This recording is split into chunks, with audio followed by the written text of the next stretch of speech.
अस्सलाम वालेकुम viewers and my students. आज का हमारा टॉपिक बहुत ही इंटरेस्टिंग है। आज का हमारा टॉपिक है 8 things we know but we don't act, we don't practice them. हमारी लाइफ में बहुत सारी ऐसी चीज़ें होती हैं जो हम जानते हैं मगर हम उन पे अमल नहीं करते। प्रोफेशनल लाइफ हो, पर्सनल या सोशल लाइफ हो। तो वो कौन सी चीज़ें हैं जो हम जानते तो हैं, we know about the things but we don't act upon them, we don't practice them in a life. बड़ी हैरत की बात है, बहुत सारे लोग हैं highly educated, highly literate, highly learned, scholarly people I have seen, I have come across, they have gone through thousands of books and lots of material। बहुत सारा तजुर्बा होता है हमारे पास, बट अगेन हम बहुत सारी चीज़ें जानते हैं मगर उन पर अमल क्यों नहीं करते। ये बड़ी हैरत की बात है। वो कौन सी चीज़ें हैं? वैसे तो बहुत सारी चीज़ें होती हैं मगर मैंने 8 चीज़ें ऐसी हैं जिन पे फोकस किया है, जो ज़्यादातर होता है हमारी लाइफ में हम इन पे अमल नहीं करते जानने के बावजूद। Let's have look, point by point चलते हैं। What are those 8 points? Point number 1,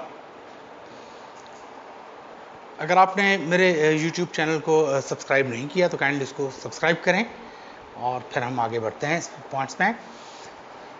point number 1, flutters selfish, criticises well wishers. हम जानते हैं कि जो लोग खुशामद करने वाले होते हैं, जो मुंह पे तारीफ करने वाले होते हैं, वो सेल्फिश होते हैं, उनके अपने मफादात होते हैं। सामने मुंह पे तारीफ करने वाला बंदा, हज़रत अली ने कहा है, हज़रत मोहम्मद आसम ने कहा है, हर जगह कहा गया, बड़े बड़े वाइज लोगों ने कहा है, जो मुंह पे खुशामद करे, मुंह पे तारीफें करे, वो बंदा अपने उसके मफादात होते हैं, हिडन मफादात होते हैं। वो हर बात पे आपकी तारीफ करेगा, आपकी बटरिंग करेगा, आपकी खुशामद करेगा। वो तो सेल्फिश है, हम जानते हैं ये। मगर क्यों हम इस पे अमल नहीं करते? हम फिर भी जो खुशामदी लोग होते हैं उनको ही अपने इर्द गिर्द रखते हैं, उनको ही अपना करीबी साथी और दोस्त बनाते हैं। और जो क्रिटिसाइजर्स होते हैं वो हमारे वेल विशर्स होते हैं, जो हमें आईना दिखा रहा है, जो हक सच की बात कर रहा है, जो हमसे इख्तलाफ रखता है, या जो हमें क्रिटिसाइज करता है, तनकीद करता है, हमारे अच्छे अमल पे तारीफ करता है और हमारे बुरे अमल पे हमें बताता है कि ये सही नहीं है, काउंटर आर्गूमेंट देता है, उसको हम अपना मुखालिफ समझ लेते हैं, उसको हम जो है अपने से दूर कर देते हैं। खुशामदी लोगों को और जो मुंह पे तारीफ, हर वक्त तारीफ करने वाले लोगों को हमने उसका ही मुजमा लगाया होता है। क्यों? The question arises. ठीक है जी। दूसरी चीज़, we should listen to both sides in case of any conflict. अगर किसी भी दो लोगों में, दो पार्टियों में, दो ग्रुप्स में कोई कॉन्फ्लिक्ट, कोई डिस्प्यूट, कोई झगड़ा हो जाए, कोई इख्तलाफ हो जाए, तो हमें दोनों का मौक़िफ़ सुनना चाहिए। हमें सिर्फ पहले आने वाले का मौक़िफ़ नहीं सुनना चाहिए। हमें दोनों साइड्स को, सिर्फ एक साइड को सुन के हमें अपनी ओपिनियन या जजमेंट बिल्ड नहीं करनी चाहिए। हमें अपनी राय कायम नहीं करनी चाहिए, हतमी राय कि हाँ बस एक साइड सुन ली, इनफ, हमें पता है अब क्या हुआ होगा। वाई? जबकि हम शुरू से पढ़ते हुए आ रहे हैं तमाम लिटरेचर में, और हमें एक्सपीरियंस है, हमें पता है, हम हमारे साथ खुद भी जब होता है तो हम फिर यही कहते हैं कि नहीं, दोनों पार्टीज को सुनना चाहिए। तो कानून में सारी दुनिया की में मानी गई बात है कि जब भी कोई मसला हो तो दोनों का मुकम्मल न्यूट्रल मौक़िफ़ सुनने के बाद अपना ओपिनियन या जजमेंट या डिसीजन, अपना माइंड भी नहीं बना। अगर आपने माइंड भी बना लिया तो फिर ये गलत है। फिर इसका मतलब है आपके प्रिंसिपल्स, आपके टेनेट्स, आपके जो डॉगमाज हैं उसमें कहीं प्रॉब्लम है, there some problem in your beliefs. ठीक है जी। Number 3, complainers, backbiters versus conscientious and mature people. हमारे पास जो सबसे पहले कंप्लेंट लेके आता है, हम समझते हैं वो मासूम है।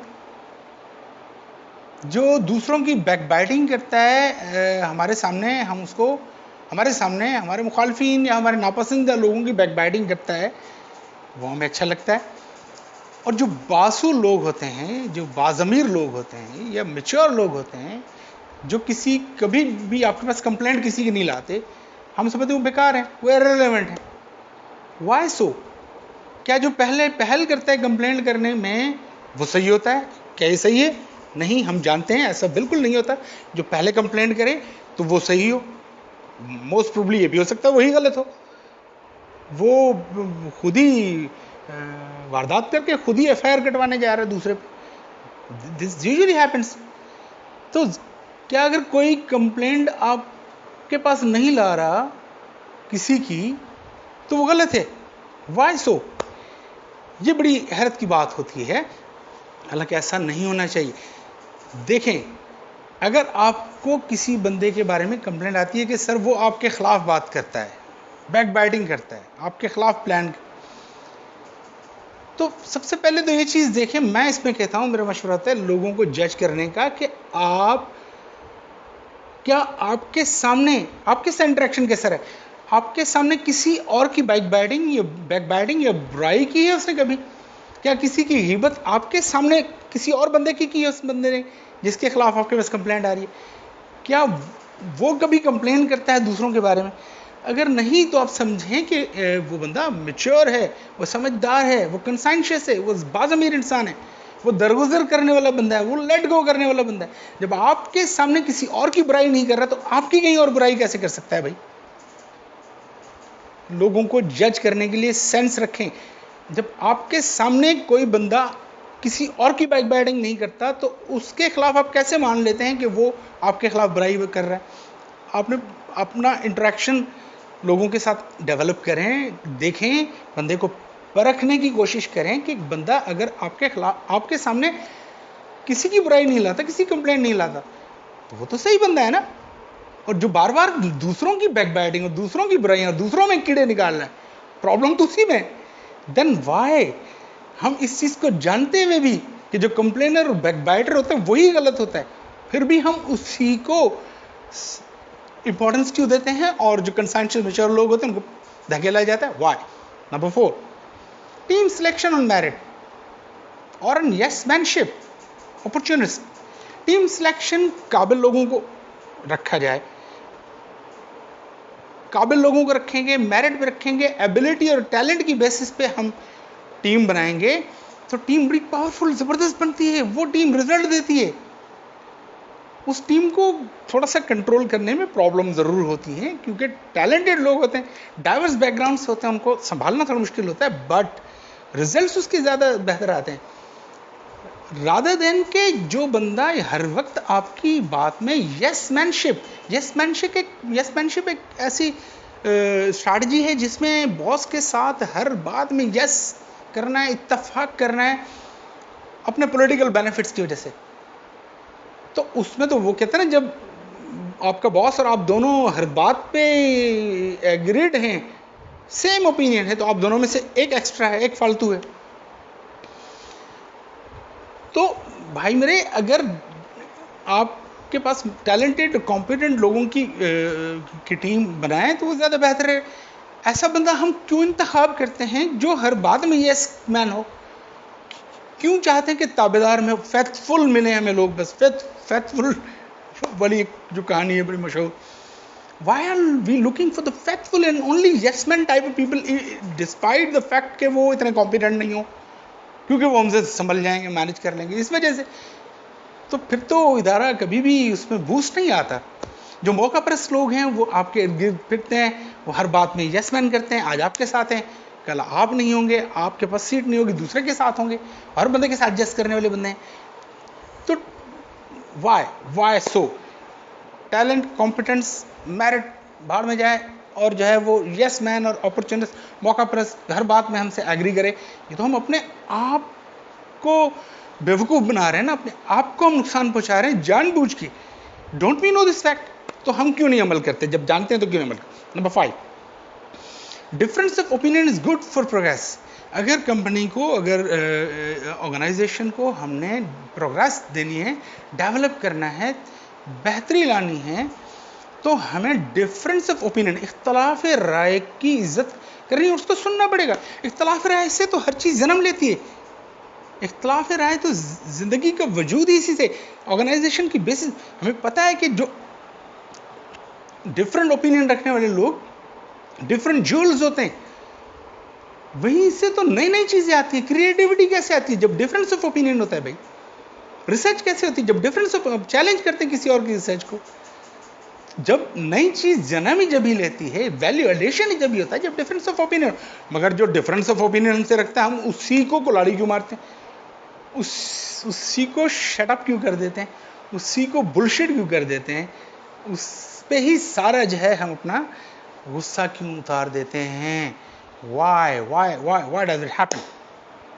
और डिफरेंस ऑफ ओपिनियन हम जानते हैं कि बहुत प्यारी चीज, बहुत जबरदस्त चीज है, मगर हम फिर भी उसको डिस्करेज करते हैं।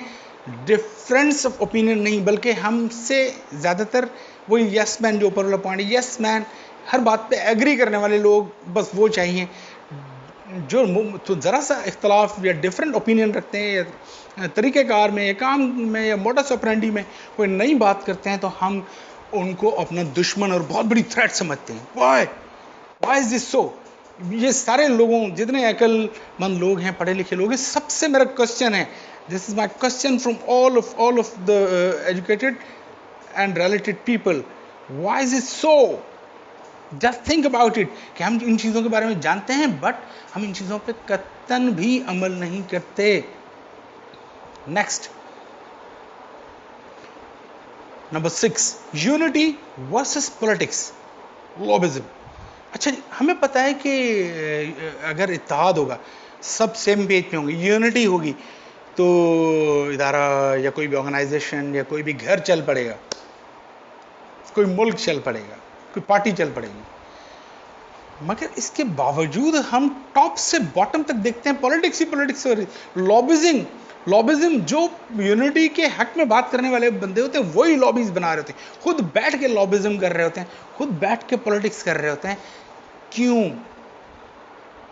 कुछ फेवरेट्स बना लेते हैं और कुछ जो है अपने बैड बुक्स में डाल देते हैं कुछ लोगों को, और फॉर एंड अगेंस्ट बन जाती हैं इसमें lobbies. Why is it so? This is something to think about, really think about, कि हम जब यूनिटी का दर्ज देते हैं तो फिर हम खुद ही पॉलिटिक्स या लॉबिज्म का हिस्सा क्यों हो जाते हैं? हम दूसरों की पॉलिटिक्स और लॉबिज्म पे तो तनकीद करते हैं, मगर हम अगर खुद अपने आप को इंट्रोस्पेक्ट करें, अपने गिरेबान में झांकें, तो हम सबसे पहले होते हैं, पहल करते हैं, मैदान में उतरे हुए होते हैं। जब पॉलिटिक्स की बारी आती है, जब धड़ाबंदी करनी होती है, जब लोगों को डिवाइड करना होता है, हम खुद डिवाइड कर रहे होते हैं। Number 7, we should verify before blaming others.